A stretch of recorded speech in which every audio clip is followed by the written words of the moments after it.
Hi, this is Joseph Tan here from GoodMonday.com.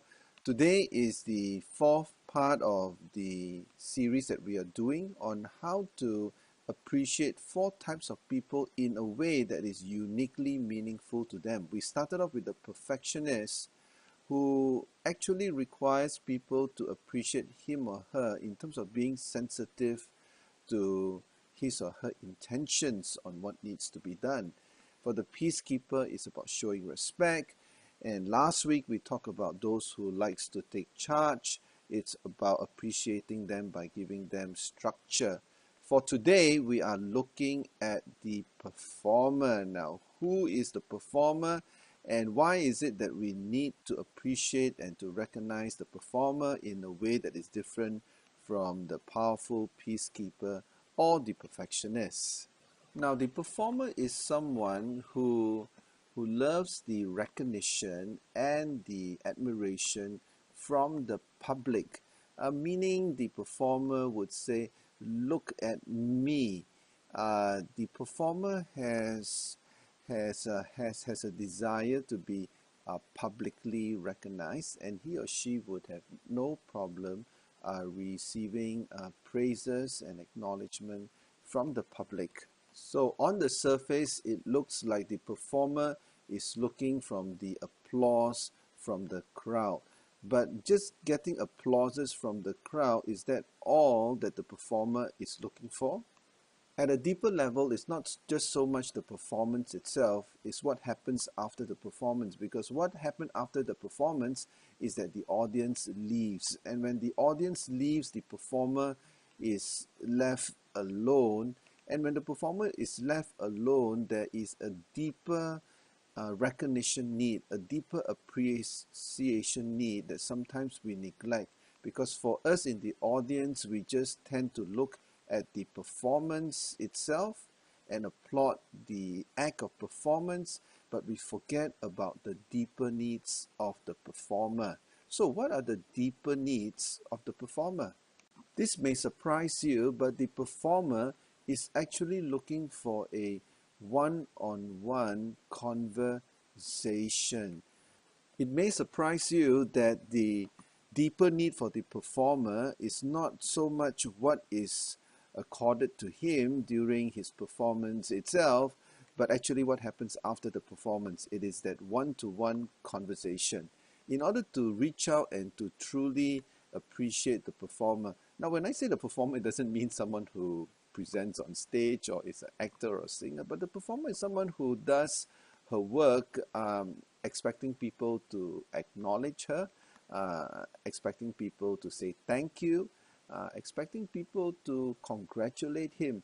But after the congratulations and thank you, on a personal level, what really touches the performer, it's a one-to-one conversation. In a sense, the performer is seeking for people who would recognize them for who they are and not just what they perform on a public or at an open platform. So despite the fact that the performer looks for public acknowledgement, what really touches them is when you connect with them on a one-to-one basis when they're alone.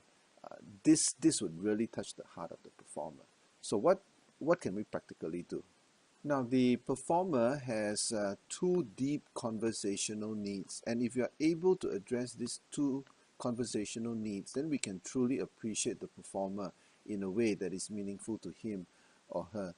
Now, the performer does his work with a lot of passion, with a lot of gusto, but at a conversational level, when you're with them on a one-to-one basis, they would really appreciate it if we could help him or her to clarify their purpose. There is a lot of tendency to do things for the public eye, but deep inside, he is looking for a sense of purpose. Now, if we can engage with them and talk to them about their purpose, about the bigger picture, I think this would truly give direction to their passion. Also, for the person who is a performer, they like to be more showing in the attitude and in the way that he or she might be doing their work. They need that public acknowledgement.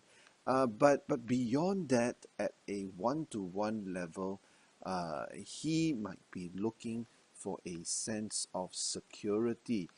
She might be looking for a sense of anchoring as to who he or she really is in terms of their identity. Because what happens, a lot of people see them for their public performance. A lot of people see them for their external capabilities, but really at a deeper level, they need to be rested securely in their sense of identity. And if you can have conversation with them that they talk about who they really are, listen to their deepest aspiration, fears, and hopes, and help them to feel confident in who they are and not to be sometimes affected by the applause of others, and then just helping them to feel secure, that would really be meaningful for the performer. So, for someone who likes to perform publicly, engage them privately and have a chit chat session either on matters of purpose or matters of identity, and what is it that helps them to feel secure beyond their public performance would really touch their heart, would really show that you appreciate them, not just for what they do, but who they are. And that's what truly matters to the performer. Think about it. This is Joseph Tan here from goodmonday.com. If you have any facilitation or coaching needs, feel free to refer to my website. Thanks for watching.